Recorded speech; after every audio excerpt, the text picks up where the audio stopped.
The pet rock was a fad that started in 1975. It was one of the biggest gift crazes in American history.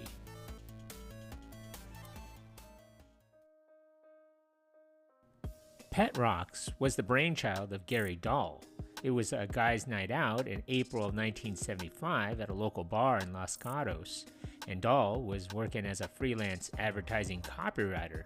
He was out with some of his friends at a dinner, listening to them complain about all the work involved in caring for a pet and how much of a pain they were. All the feeding and walking, not to mention having to scoop all the poop. Dahl couldn't relate because he didn't have a pet of his own, but to join into their conversation, he told them he had no problem because his house pet was a rock. Gary declared that his pet never caused him any trouble whatsoever. How so?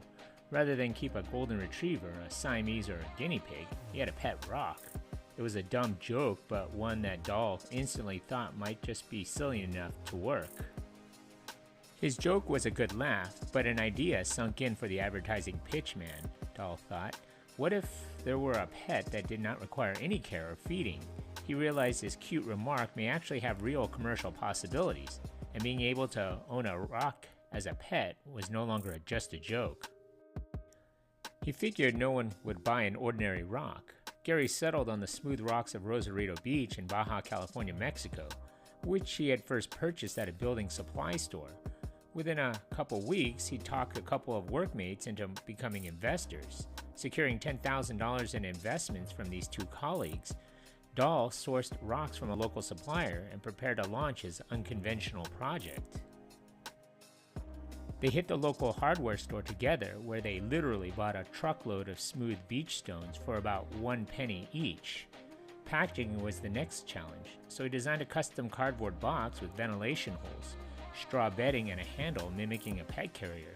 He printed stenciled lettering on the side stating, "This box contains one genuine pedigreed pet rock." He quickly set up writing his 34-page The Care and Training of Your Pet Rock manual. It included instructions for teaching the rock to stay, sit, and play dead, and touted the rock's long lifespan as a faithful companion.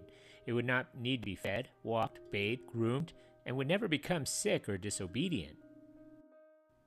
One funny little instruction included, if when you remove the rock from its box, it appeared to be excited, place it on some old newspapers. The manual read, "The rock will know what the paper is for and will require no further instruction. It will remain on the paper until you remove it." Your pet rock will be a devoted friend and companion for many years to come, stated Dahl's book, which featured illustrations of the rock in action. Rocks enjoy a long lifespan, so the two of you will never have to part, at least not on your pet rock's account.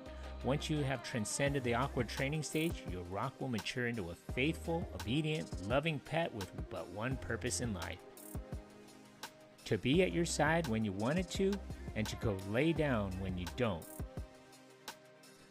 Introduced in time for the holiday gift-buying season at the annual San Francisco Gift Show in August of 1975, the stones cost him only a penny each, but he packed them in a gift box and attached his training manual and offered them for a sale to retailers for $2 each. The rocks were a hit at the show, and Dahl could barely keep up with the orders that came rolling in. Neiman Marcus, the giant retail chain, ordered 500.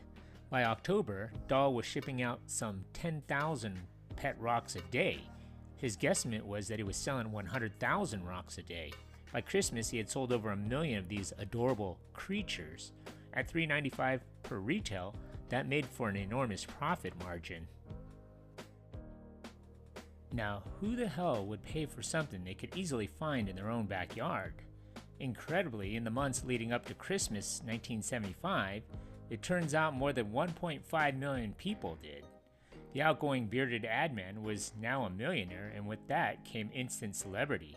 Dahl appeared on The Tonight Show twice and was profiled in newspapers and magazines across the country, including Newsweek. Like every other fad, pet rocks came and went almost overnight. While Dahl managed to trademark the name, he couldn't stop competitors from selling a rock in a box, so the marketplace was quickly flooded with lonely stones that couldn't find a home. the craze that Newsweek later called one of the most ridiculously successful marketing schemes ever was over. Soon after the Christmas of 1975, demand for pet rocks began to plummet. By February of 1976, it had hit its peak and the mania had subsided. He wasn't concerned about the rocks that later didn't sell. Dahl himself had to give away thousands of unsold stones to charity. He would later say he would have used them to repave his driveway.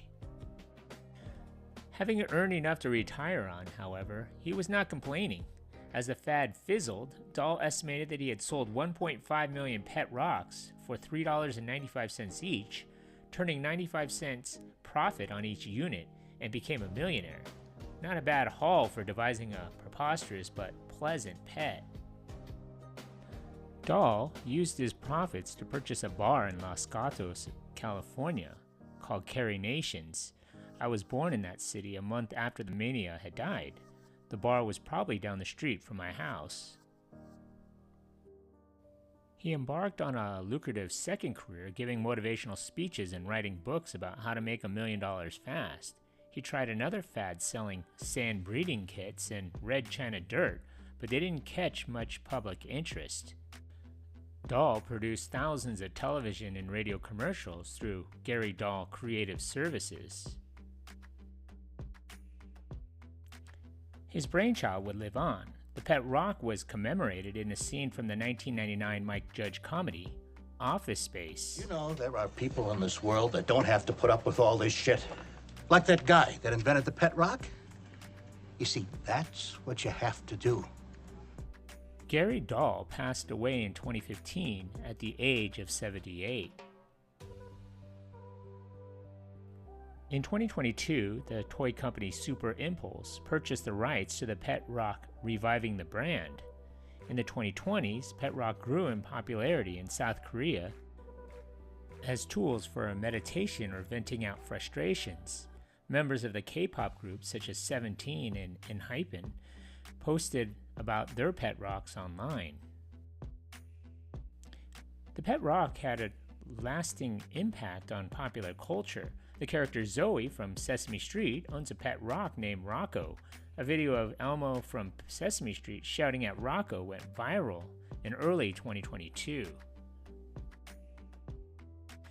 In the film Minions: The Rise of Gru, the character Otto acquires a pet rock. He trades the Zodiac Stone for it, an integral part of the plot. There's even an official pet rock video game for the Nintendo Switch. A Funko Pop depicting Otto with his pet rock was also released. So what made the pet rock so appealing? For many, it was the sheer absurdity of the concept, an inanimate object marketed as a pet, complete with an owner's manual and packaging mimicking for living pets. In a world filled with responsibilities and complexities, the simplicity and novelty of the pet rock offered a moment of whimsy and escapism. It turns out Dahl was decades ahead of his time. His genius was in the branding.